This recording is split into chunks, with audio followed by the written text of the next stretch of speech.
교통이 혼잡한 아침 저녁 출퇴근 시간이나 주말에 사람들이 많이 몰리는 시간대는 자동차로 운전해서 이동하는 것보다 대중교통을 이용하는 것이 시간도 절약하고 목적지까지 늦지 않게 도착할 수 있는 방법이 될 수 있는데요.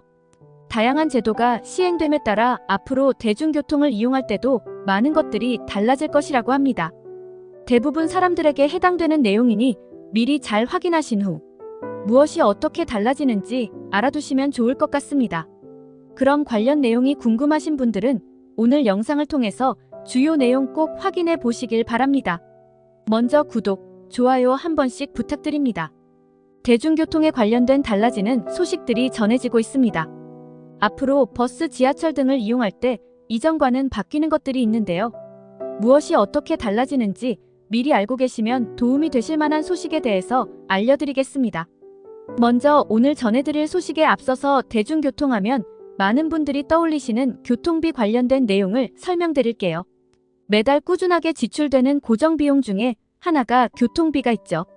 월요일부터 주 5일 동안 대중교통을 이용한다고 했을 때 한 달 동안 발생하는 교통비가 결코 작지 않습니다.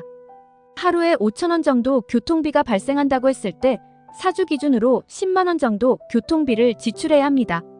그리고 출퇴근 이외에 이동이 있을 경우에는 더 많은 비용이 교통비로 지출될 수 있고 이동거리 등 여러 가지 요건을 고려했을 때 개인마다 지출되는 교통비가 더 클 수도 그러지 않을 수도 있습니다. 현재 정부에서 국민들이 느끼는 교통비 부담을 낮추기 위해 시행하고 있는 교통비 지원 사업이 있습니다. 이미 이용하고 계시거나 혹은 한 번쯤은 들어보셨을 알뜰 교통카드 사업인데요. 17개 시도 164개 시군구에서 시행하고 있는 교통비 지원 사업으로 서울, 부산, 대구, 인천, 광주, 대전, 울산, 세종, 경기도, 경상남도, 충청남도, 제주도는 전역에서 시행하고 있고 그 외 강원도, 충청북도, 전라북도, 전라남도, 경상북도는 일부 지역에서 시행하고 있습니다. 알뜰 교통카드를 발급받아서 대중교통 이용 시 요금을 해당 카드로 결제할 경우 이동거리의 합으로 마일리지를 적립받을 수 있습니다. 대중교통 이용 금액에 따라서 적립액이 달라지고 이동거리에 비례해서 적립됩니다.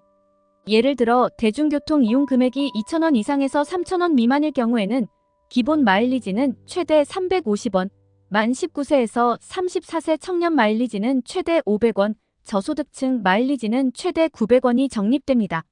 한 달에 15회 이상 대중교통을 이용할 경우 적립되고 15회 미만 이용 시 당월 적립 금액은 소멸됩니다. 최대 60회까지 지급받을 수 있습니다. 이런 방식으로 지원하던 알뜰 교통카드 사업도 앞으로 크게 달라집니다. 4월 30일자로 사업이 종료되고 새로운 정부의 교통비 지원 사업이 시작됩니다. 5월 1일부터 KPS 교통비 지원 사업이 도입되는 것인데요. 7월 시행 예정이었지만 시행 시기를 2달 정도 앞당겨 5월부터 시행합니다. 사업에 참여하는 지자체는 189개로 거의 대부분 모든 지역이 참여하니 많은 국민분들이 해당 지원 사업을 통해서 교통비 혜택을 받을 수 있으실 것으로 전망됩니다. 기존의 알뜰 교통카드 사업을 이용하셨던 분들은 별도로 카드 발급을 받지 않아도 전화한 동의를 거치면 사용 중인 카드와 계정 그대로 KPS 사업에 이용할 수 있습니다. 알뜰 교통카드는 4월 30일까지 이용 가능하고 KPS는 5월 1일 이용 내역부터 적용됩니다. KPS 사업은 알뜰 교통카드 사업과는 다르게 이동거리에 관계없이 대중교통 이용 금액의 일정 비율이 적립금으로 지급되는 사업입니다. 한 달에 최소 15회 이상 대중교통을 이용해야 하고 최대 적립받을 수 있는 이용 횟수는 매월 60회까지입니다. 적립은 일반 20%, 청년 30%, 저소득 53%로 교통비를 최대 53% 절감할 수 있는 정부의 새로운 교통비 지원 정책입니다. 예를 들어 한 달에 10만 원 교통비를 지출하는 사람이라면 KPS 제도를 통해서 절약할 수 있는 교통비는 다음과 같습니다. 일반은 2만 원, 청년은 3만 원, 저소득층은 53영원입니다. 1년으로 계산해보면 일반은 24만 원, 청년은 36만 원, 저소득층은 636영원 정도의 교통비를 절감할 수 있습니다. 대중교통 요금 지원 사업이 새롭게 시행되는 것과 별도로 또 새롭게 바뀌는 내용이 있습니다. 대중교통을 이용할 때 달라지는 점인데요. 우리가 대중교통을 이용할 때 늘 사용하는 것이 있습니다. 바로 교통카드인데요.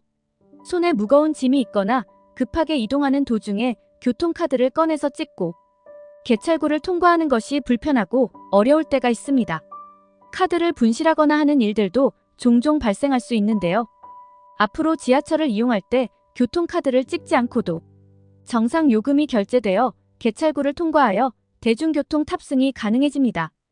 카드를 안 찍고 통과할 수 있는 비접촉 결제 시스템이 도입됩니다. 내년부터 시행될 예정인데요. 먼저는 서울시 지하철에 도입됩니다. 1호선에서 8호선을 이용하는 승객들에 한해서 교통카드 비접촉 시스템을 이용할 수 있습니다. 그리고 점차적으로 사업을 확대해 나갈 것이라고 하는데요. 추후에는 서울시뿐만 아니라 많은 분들이 이용하는 수도권 버스나 지하철 등까지 사업을 확대하여 시행할 전망입니다. 교통카드를 찍지 않고도 요금이 결제될 수 있는 것은 교통카드 앱을 켜고 지하철 개체구를 통과하면 자동으로 요금이 결제되는 시스템을 구축할 예정이기 때문이라고 하는데요. 승객들이 많이 몰리는 혼잡한 시간대에 교통카드를 찍지 않아도 자동 결제가 되도록 하는 비접촉 시스템을 도입하게 되면 이동의 혼잡도 줄일 수 있고 통과하는 시간이 짧아져 승객들의 시간도 절약할 수 있는 장점이 있다고 합니다. 오늘은 올해 5월부터 새롭게 도입되는 지원 정책과 더불어 내년부터 많은 국민들이 대중교통 탑승 시 달라지는 내용에 대해서 함께 살펴봤습니다. 평소에 버스, 지하철 대중교통 자주 이용하시는 분들이라면 오늘 전해드린 소식 잘 기억하셔서 지원받으시거나 이용에 참고하시면 좋을 것 같습니다. 오늘 영상도 끝까지 봐주셔서 정말 감사합니다.